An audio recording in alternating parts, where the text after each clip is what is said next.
How do we set the weight? Click Recipe. There are 10 recipes. If you need to set 450 grams, you can click to enter 450 grams. Click Save to save. The current recipe number is Recipe 1, and the target weight is 450 grams. We return. We can see that our target value is 450 grams. In the current mode is a weighing mode. It quickly adds value. It has 2 levels of feeding. One is fast feeding, and the other is slow feeding. This is the weight of fast feeding. It's about 450 grams.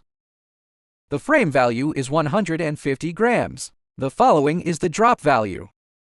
And a slow addition. How to change it? Click to directly enter.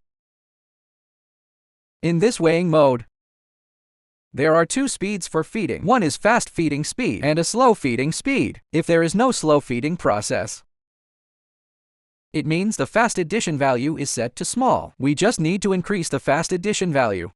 If there is a slow addition process, but the target value is always a few grams more, it means that our drop value is set to small. We just need to increase it.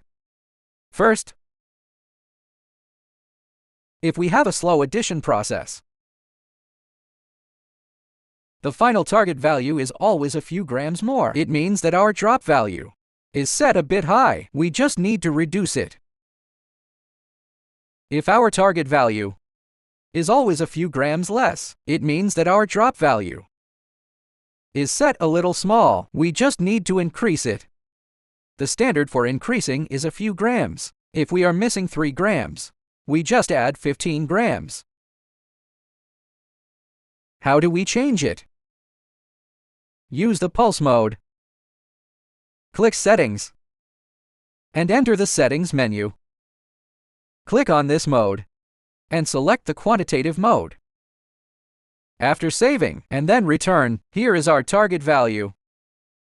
In the pulse mode, we just need to pick up the material.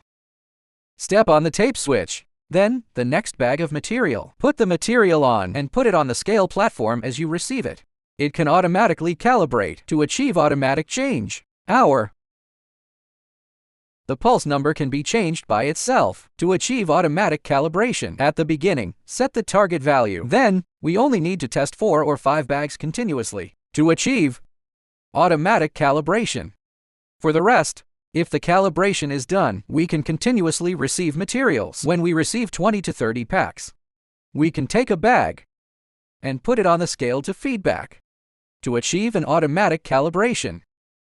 To achieve the effect of automatic calibration when we put it on the scale, there are 2 purposes of feedback. One is to achieve automatic calibration, and the other is to check, and then check if the weight is accurate.